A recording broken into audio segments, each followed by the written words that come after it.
High class. जैसा कि आपको पता है, कक्षा 10 में हमने काव्य खंड का पूरा जो सिलेबस है वो हमने पढ़ के ख़त्म कर दिया है। तो हम उसकी अब रिवीजन शुरू करेंगे, ठीक है, उसको दोहराएंगे।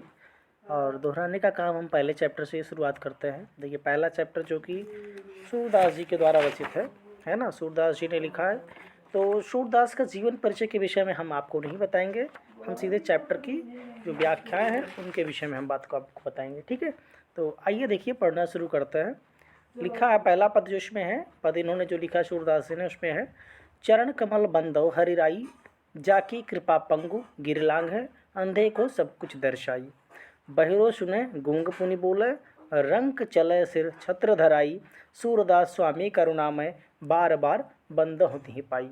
ठीक है, देखिए पहला जो पद है सूरदास जी ने जो लिखा है, इसमें सूरदास जी ने श्री कृष्ण की, है ना, श्री कृष्ण की महिमा का वर्णन करते हुए उनके चरणों की वंदना की है। ठीक है, पहले पद में क्या किया है, इसमें श्री कृष्ण की महिमा जो है उसका वर्णन किया है और उनके चरणों की वंदना की है। ठीक है, क्या लिखा कि चरण कमल बंदो हरिराई। सूरदास जी श्री कृष्ण के कमल रूपी चरणों की वंदना करते हुए कहते हैं, ठीक है, सूरदास जी श्री कृष्ण के चरणों की वंदना करते हुए कहते हैं कि इन चरणों की का प्रभाव जो है बहुत ही व्यापक है। ठीक है, वो कहते हैं कि इन चरणों का प्रभाव जो है बहुत ही क्या है, व्यापक है। जाकी कृपा पंगु गिरलाग है, अंधे को सब कुछ दर्शाई।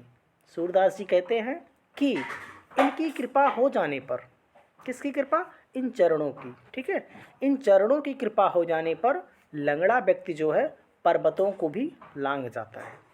ठीक है, लंगड़ा व्यक्ति क्या कर जाता है, पर्वतों को लांघ जाता है, और अंधे को सब कुछ दर्शाई, और अंधे को सब कुछ दिखाई देने लगता है। ठीक है, अंधा व्यक्ति जो होता है उसे सब कुछ दिखाई देने लगता है, और बहिरो सुने गूंगपुन बोले। देखिए, और इन चरणों के अनोखे प्रभाव, इन चरणों की इतनी प्रभाव है, इतना महिमा है कि इसके कारण एक बहरा व्यक्ति जो होता है, जिसको सुनाई नहीं पड़ता, ठीक है, बहरा व्यक्ति जो होता है वह पुनः सुनने लगता है। ठीक है, बहरा व्यक्ति क्या हो जाता है, पुनः सुनने लगता है, और गूंग पुनि बोले, और गूंगा व्यक्ति जो कभी बोल नहीं सकता वो पुनः बोलने लगता है। ऐसी श्री कृष्ण के चरणों की इतनी महिमा है, इतनी उनके प्रभाव है उन चरणों की, कि एक गूंगा व्यक्ति क्या हो जाता है, पुनः बोलने लगता है, और एक बहरा व्यक्ति पुनः सुनने लगता है। और रंक चले सिर छत्र धराई, रंक मतलब होता है दरिद्र।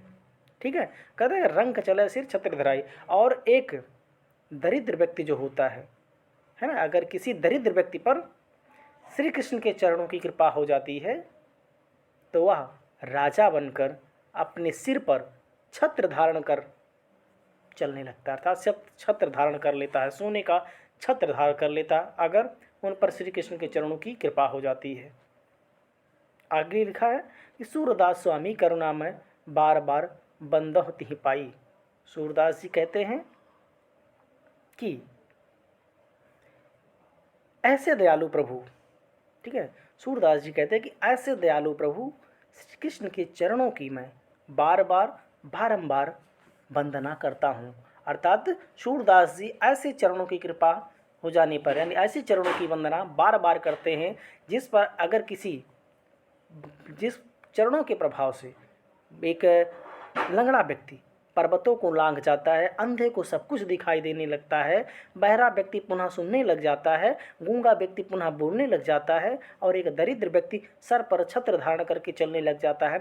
ऐसे चरणों की कृपा, ऐसे चरणों की वंदना सूरदास जी बार बार करते हैं, बारंबार करते हैं। काव्यगत सौंदर्य की अगर बात करें तो ये जो भाषा है साहित्यिक ब्रज भाषा है, शैली जो है मुक्तक है, छंद गेयपद है, रस भक्ति रस इसमें है, और गुण इसमें प्रसाद है। अलंकार की बात करें तो इसमें रूपक अलंकार और अनुप्रास अलंकार आपको मिलेंगे। ठीक है, ये बात अब मुझे आशा है कि आपको समझ में आएगा। समझ में आता है तो आप मुझे कमेंट करके ज़रूर बताएं। धन्यवाद।